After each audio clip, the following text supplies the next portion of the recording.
Hello friends, मैं आदित्य एक बार फिर आपके साथ आपके अपने यूट्यूब चैनल पे आपका स्वागत करता हूँ।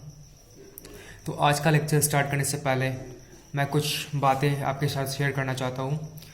अगर आपको मेरी वीडियो पसंद आ रही है तो प्लीज़ अपने यार दोस्तों और अपने चाहने वालों में इस वीडियो को शेयर करें, जिससे कि आपके साथ साथ और भी लोग इस वीडियो का फ़ायदा उठा सकें। और अगर आपको मेरे अंदर भी कोई कमी दिखती है तो प्लीज़ आप मुझे बताएं, जिससे कि मैं अपने आप को और सुधार सकूं। और अगर आपको लगता है तो आप प्लीज़ मुझे कमेंट करें। और जो लोग भी इस वीडियो को अभी देख रहे हैं, सबसे पहले जाएं कमेंट बॉक्स में जाएं और कमेंट करके बताएं कि क्या आपको मेरा लेक्चर समझ में आ रहा है। अगर आ रहा है तो बताएं, और मुझ में क्या कमी है उसके बारे में बताएं। आगे बढ़ते हैं। और आप यहाँ पे इंग्लिश का लेक्चर सुनने आया हो तो इससे रिलेटेड मैं कुछ बात बताना चाहता हूँ। आप अपनी इंग्लिश कैसे सुधार सकते हो, तो इसके लिए आपको कुछ काम को करना पड़ेगा, कुछ चीज़ें करनी पड़ेगी। जैसे first of all you should start think in English. Okay, you have to think in English. आपको सोचना पड़ेगा, आपको अपनी सोच को इंग्लिश में बनानी पड़ेगी। आपके अंदर कोई भी थॉट आते हैं तो उसे आप इंग्लिश में सोचो, इंग्लिश में कन्वर्ट करके सोचो। मतलब अगर कोई भी हिंदी थॉट्स हैं तो उसे आप इंग्लिश में कन्वर्ट करो और उसे सोचो। सेकंड चीज़ ये है कि आपको इंग्लिश का लेक्चर सुनना चाहिए, जैसे इंग्लिश न्यूज़ चैनल्स देखने चाहिए, क्योंकि कहते हैं जितना आप देखोगे उतना समझोगे, उतना सीखोगे। और थर्ड चीज़ ये है कि आपको ज़्यादा से ज़्यादा बोलना चाहिए। First of all you have to watch and second thing is you have to speak. ये 2-3 चीज़ करोगे तो पक्का है कि आपके अंदर बहुत जल्दी सुधार आएगी। इसके अलावा कुछ चीज़ और ध्यान रखना है, जैसे कि आप लोग के सामने कुछ बोलते हो इंग्लिश में, तो आपको ये नहीं सोचना कि मैं सही बोल रहा हूँ या गलत बोल रहा हूँ। आपको बस बोलते रहना है, क्योंकि लोग तो कुछ कहेंगे ही, लोगों का तो काम है कहना। कहते हैं ना कि कुछ तो लोग कहेंगे, लोगों का काम है कहना, है कि लोगों का काम ही है कहना। ओके, तो लोगों का काम है कहना, तो आपका काम है करना। तो आप अपने काम को करते रहो और लोगों को जो कहना है कहने दो, ठीक है। आज का लेक्चर स्टार्ट करेंगे हम लोग कुछ इंपॉर्टेंट सिनेरियो के साथ। आज हम जानेंगे वेज टू से the use of the phrase I don't no. हम लोग आई डोंट नो को कितने तरीके से बोल सकते हैं। आई डोंट नो कहने का बहुत सारा तरीका है, तो इसे कितने वेज में, कितने तरीके से इसको हम बोल सकते हैं, ये आज हम जानेंगे।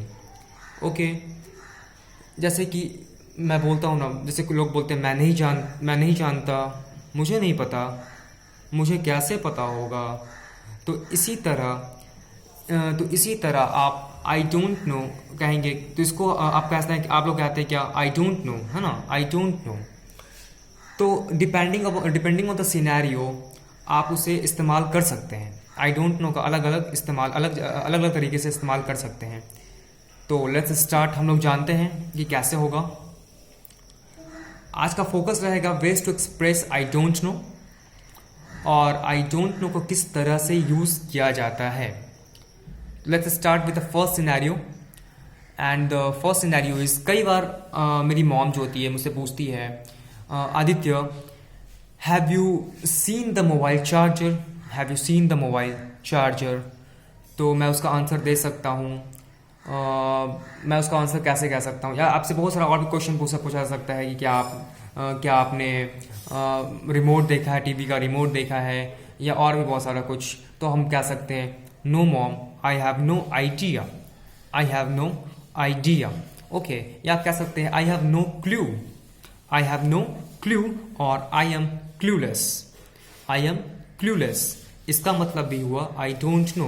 तो आई डोंट नो कहने से अच्छा है कि आप ऐसा कहो, I have no idea, I have no clue, और I am clueless. Okay, so instead of using I don't know, you can say I have no idea, I have no idea, and I have no clue, or I am clueless. Again, अगर आपसे कोई घर में पूछता है, जैसे कि TV लोग देखते हैं तो टीवी का रिमोट नहीं मिलता है, तो उसके लिए पूछते हैं क्या, have you seen the remote. तो अगर अगर आपकी बहन है, आपकी मम्मी है, उससे पहले वो पहले से टीवी देख रही होती है, तो आप उसको बोलते हो don't ask me, don't ask me, you were the watching TV previously, you were the watching TV previously, आप पहले से आप टीवी देख रहे थे तो मुझे कैसे पता होगा, डोंट आस्क मी, है कि नहीं। इस तरीके से हम लोग इसका आंसर दे सकते हैं। So rather than saying I don't know, आप कह सकते हैं डोंट आस्क मी। और how should I know, how should I know, और you can say how would I know, how would I know. तो ये सभी करेक्ट है, और आई डोंट नो भी ये भी करेक्ट है, और आई डोंट नो भी आप कह सकते हो। और इसके अलावा और भी थोड़ा जानते हैं हम लोग इसके आगे। एक सेकेंड सिनेरियो लेते हैं। Has your father call the plumber as the tap is still overflowing. आपके पापा अगर आपसे कोई पूछता है कि आपके पापा ने प्लम्बर को बुलाया क्योंकि टैप बहुत ही ओवरफ्लो हो रहा है, तो आप कह सकते हो हु नोज, हु नोज। अब आई डोंट नो कहने से अच्छा है आप कह सकते हो who knows, who knows dad is always lazy when it comes to these domestic chores. पापा बहुत ज़्यादा लेजी हैं, तो उन्हें क्या है कि ये रोज़मर्रा की घरेलू काम से कोई मतलब नहीं है, तो आप कह सकते हो हु नोज, मैं नहीं जानता, हु नोज। ओके। और आप कह सकते हो not as far as I know, not as far as I know. These are also common ways, ये भी कुछ कॉमन वेज है जिससे आप कह सकते हो आई डोंट नो। ये कुछ कॉमन वेज है आई डोंट नो कहने के, और ये सब तरीके हैं। ओके। नाउ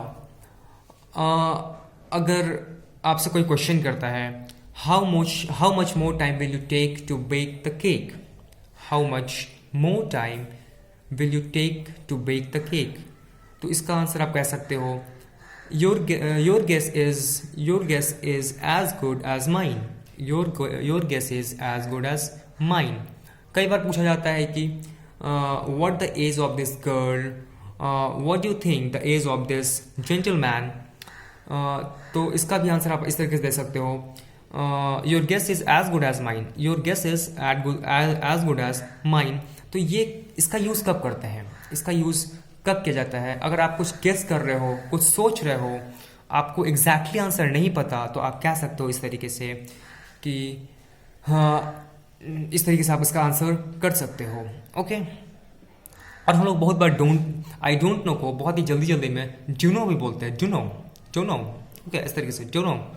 या फिर आप आपसे कोई पूछता है कि आपने रिमोट देखा है, आपने ये देखा है, वो देखा है, तो आप इस तरीके से बोल सकते हो सर्च मी।